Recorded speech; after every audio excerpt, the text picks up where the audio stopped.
Good morning. Hi, everyone. We want to welcome you to the first FLL Explore Virtual Coaches Conference.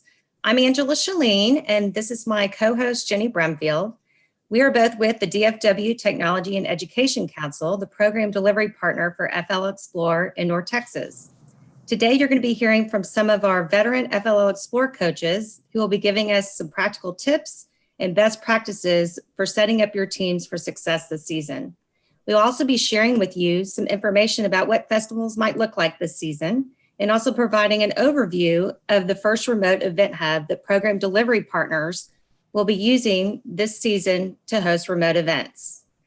There are 6 different sessions for our conference today. If you have a question during a session, we ask that you use the question and answer feature to ask your questions. If we do not get to your question during the live session, our moderators will be answering those questions after each session during the Q&A feature, using the Q&A feature. So let's get started with the conference. We're glad you're here with us today. I'm going to turn it over to Jenny Brumfield, who will begin our first session. Great. So our first session today will be survival tips for coaches in preparing your team for success. We have 4 awesome panelists today for this session. The first is Maaz, Anjum. Maaz began coaching FLL Explore last year and coaches his daughter's Girl Scout team in Frisco. Then we have Bhasin. Venus is the co-founder of the Wize Computing Academy, which has 10 franchises in the US and Canada. It's her 3rd year coaching FLL Explore, and she also coaches FLL Challenge. Her team last year received the Best Robotic Design and Strategy Award, which qualified them for the state championship. We also have Mohammed Sarker. This is Mohammed's 3rd year coaching FLL Explore, and he is the teacher of the Gifted and Talented program at Reinhardt Elementary School in Dallas ISD. And finally, we have Carmela Brown. Carmela is a 2nd grade teacher at Marshall Leadership Academy in Grand Prairie ISD. She has coached both FLL Junior and FLL teams, and in fact, her FLL Junior team a few years ago participated in the World Championship. So welcome, guys. We're going to go ahead and get started. So Maaz, I'm going to direct my first question to you. What advice would you give a new FLL Explore coach or on where to start with a new team? Jenny, that is a great question, and good morning. So when we started last year, one of the things that really helped us out was studying the coach's team meeting guide. It pretty much has everything that a new coach needs to know on how to prepare for the challenge, the background, the team meeting schedules, and in conjunction with the engineering notebook that the team uses, it's an invaluable source for you to get started with. So that's from what the FLL folks provide us. But what every coach can do themselves is to really get the parents involved earlier on, because you need to know that you don't need to do all the work. And you'd be surprised how much parents want to be part of the process. Maybe something about playing with Lego brings the child out of them back. So that's a really cool part of it. And one of the things that I did last year was once I settled on the schedule, I made sure that I communicated that to the parents so they're aware of when they need to be, when the kiddos need to show up, what the expectations are for every meeting, so that there are no surprises for them, because obviously they're busy during their schedule as well. So yeah, that's one of my suggestions. Great. Any of my other panelists, do you guys have any new advice for new coaches, new teams? No? Okay, we'll move on to the next question. Venus, this question is for you. How often do your teams meet, and how long are the meetings? And what do you typically, how many meetings do you typically have in a season? So our team typically meets for an hour and a half once a week. And we do encourage giving a couple of breaks for them so that way they kind of wind down. And on an average, from my experience, 12 to 14 meetings are enough before you can say the team is ready for the festival. And if for some reason you feel that the team is behind schedule, it's a great idea to split the work among the team members and assign them dedicated tasks so you can make sure that those are completed. And the best thing about the FLL Explore is that the kids build from their ideas. So if you can contain the scope that they start with and have them first address what their original design was, and all this is something that is they document that in the engineering notebooks, it surely helps to be in timeline of 12 to 14 weeks. And if they do have more time, that's when they can add to the scope. So using the resources, 12 to 14 weeks is a pretty decent time for the teams to finish and accomplish and be ready for the festival. Great. Does anybody else have anything to add? Okay, great. Mohammed, we're going to move on to you. Can you give us some tips for setting team guidelines or procedures, behaviors maybe to make the team meetings run smoothly? Well, the team meeting guide, that comes with a good package. If you follow that, you should not have any problem. But I personally emphasize on the core values and also the team building effort. And one other thing I do, and I suggest that that could be a good activity for others too, that I try to get them excited about the science and engineering aspect of it. Like 2 years back, we had Mission to Moon. So we started with watching different videos of different space programs. And like moon landing, then right now the astronauts are working in space stations, international space stations. So those videos to get them excited. Once they are excited, they are so motivated that you should not have any problem. But the core values are wonderful to keep them on track. Great. This kind of segues into my next question for Carmela. Once you've registered your team for the FLL Explore season and received your materials from FIRST, you will see that the season's challenge is playmakers, and teams are challenged with finding new, fun ways and places to get people moving that will keep them healthy and strong. Can you share some ideas of ways that teams might be introduced to this challenge and how they might, get excited about this challenge this year? You're on mute. You. Since it's about health and moving, I would suggest that they do that.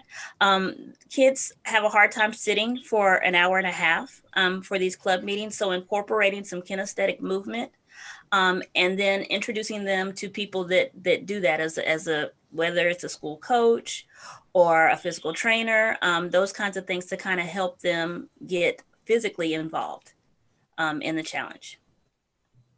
That's great advice. Venus or Maaz, do you have any other ideas? Yes, Venus. Sure. I'd like to add to that. A good place to start is also FLL has a really nice YouTube channel, FLL Junior. So I would highly recommend for the coaches to subscribe to that channel because it has really good videos to get the team to understand, what they need to do and, what the theme is about. So I would highly recommend to subscribe to that particular channel because that was extremely helpful for us. Okay, great. All right, awesome. So let's go to our next questions to Venus. With registration through FIRST, each team receives an FLL Explore set that includes access to team meeting guides, which y'all have talked about for coaches, and the engineering notebook for the team members. Both documents present 12 one-hour sessions for teams to work through their complete season's deliverables. Venus, how do you best utilize the team meeting guide and engineering notebook? And realistically, how many, I think you answered this, but how many team meetings does a coach need to plan on having to be able to finish those deliverables? Sure. As Mohammed mentioned, the FLL resources, the engineering notebooks and the team meeting guides are great resources for a project management for a coach and for team engagement for the team members.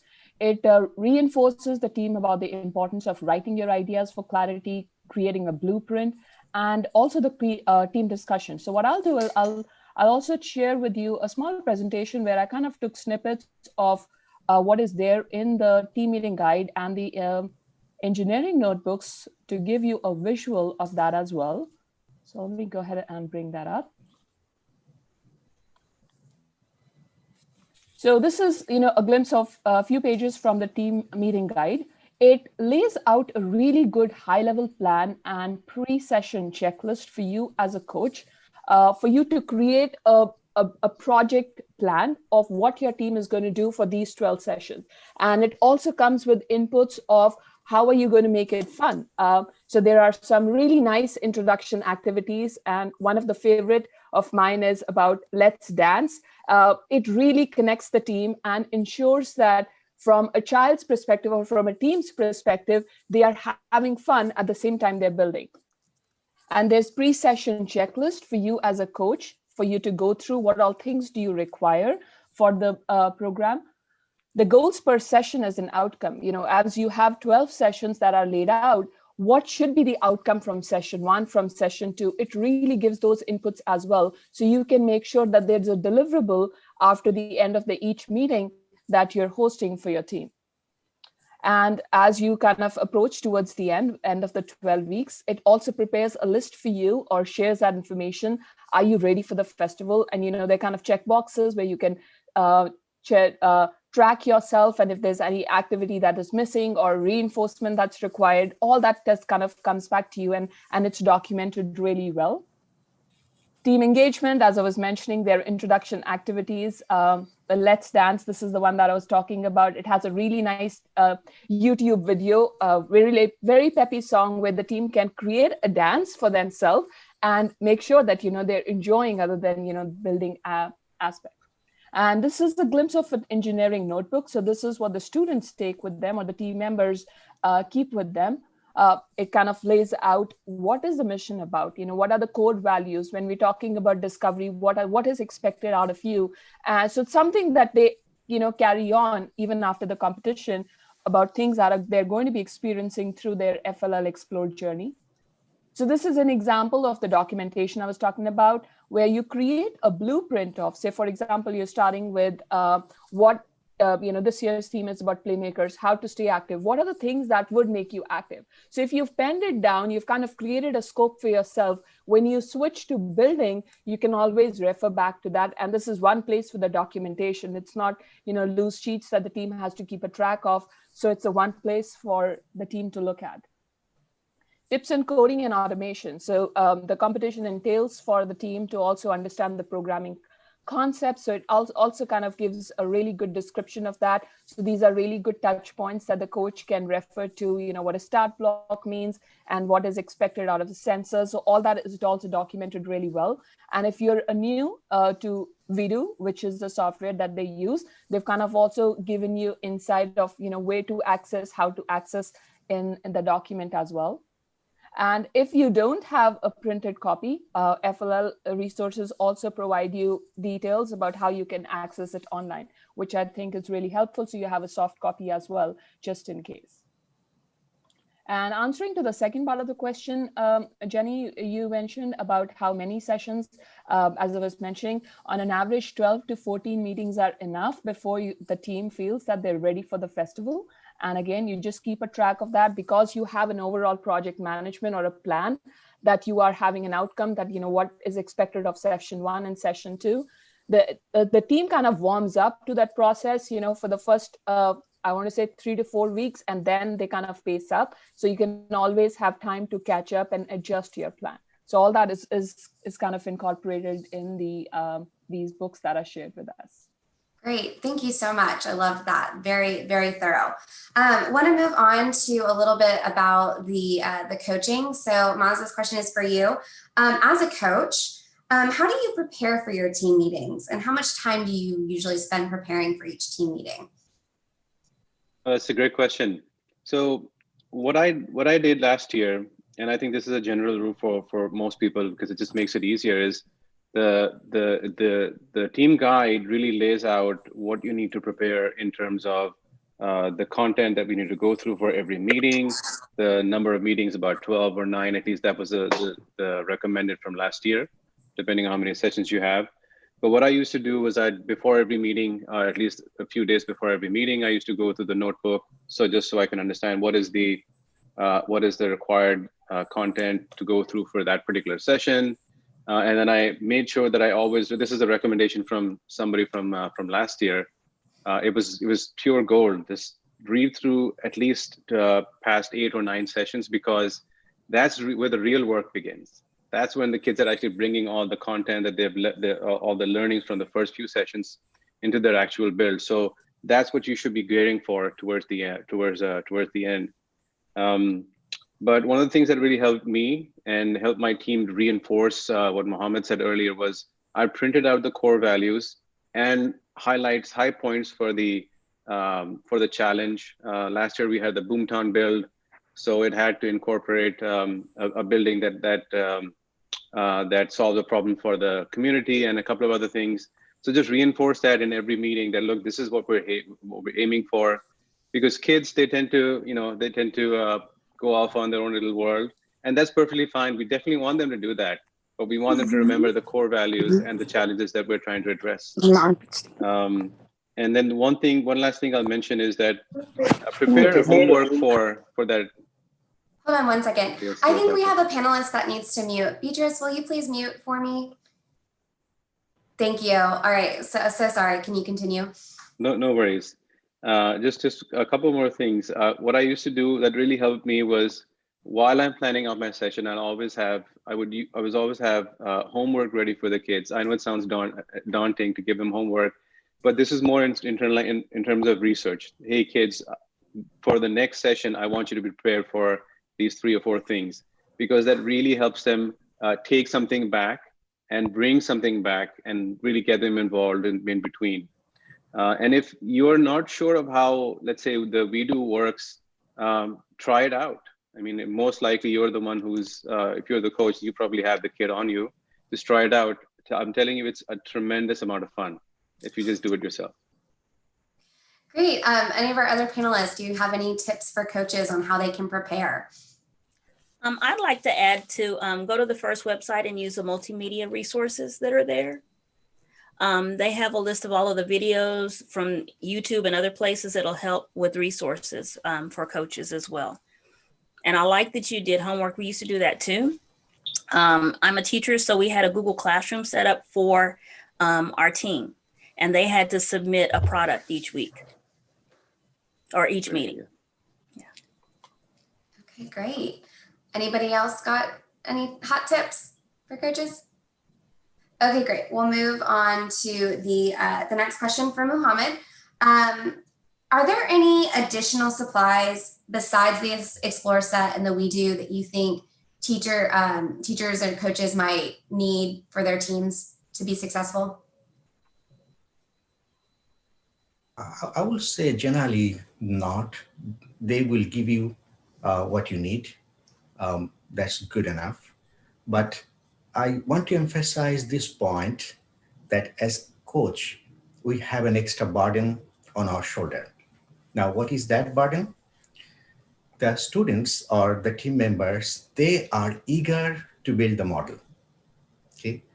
But our burden as a coach, that we teach the science and engineering aspect connected with that model.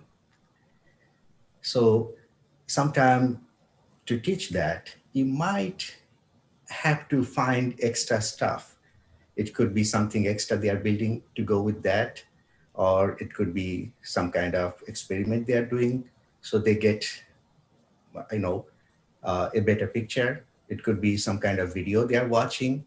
So anything that you need, you feel that the students might be able to enhance their knowledge, in a broader field, and some kind of real life connection with their learning, that would be great. Okay, great. So before we move on to Q&A from the participants, does anybody have any last minute tips for our new coaches, or people that that might be new to FIRST and FIRST LEGO League?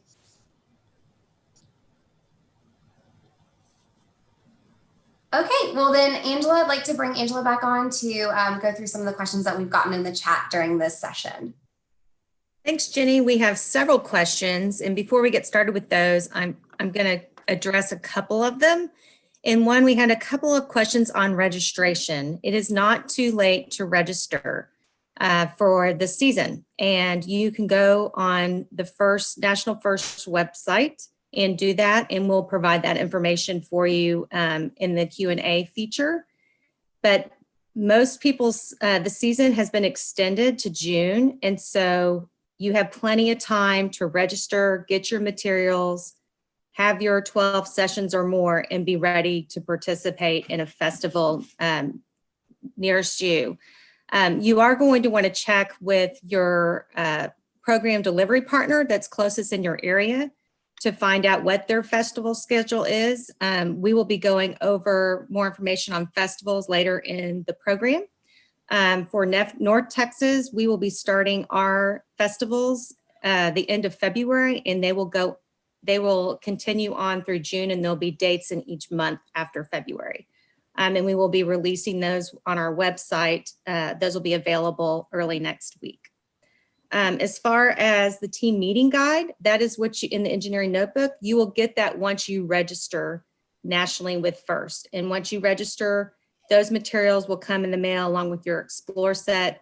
And also you'll have access online to those printed materials as well. We did have a question regarding virtual meetings for our panelists. Are any of y'all having virtual meetings during this season? And if so, how are you handling those and how are they going? And any kind of tips on that would be great. I'll start with Venus on that. If you have anything to add. Yes, personally, all the sessions that my team we're running everything is virtual, given the current sensitive situation we're in. Of course, we had to come up with and rely on best practices for doing the sessions online. And at Wize Computing Academy, we have really good documentation of how to make effective online sessions. And I'll be happy to share that information, just to give you bullets of that. If you are doing a session online, plan for your class and also understand or chalk out what kind of technology you plan to use and explain how the online classes will work, specifically, clarified to the parents, because that sometimes they have an ambiguity of how is it going to work. There are best practices that, we can incorporate in terms of distributing the material within the team. As far as parents understand, they feel more comfortable with that. And also encourage the students to show the world through your eyes, as you are standing behind, not in the classroom, but you're standing behind the lens in front of the computer.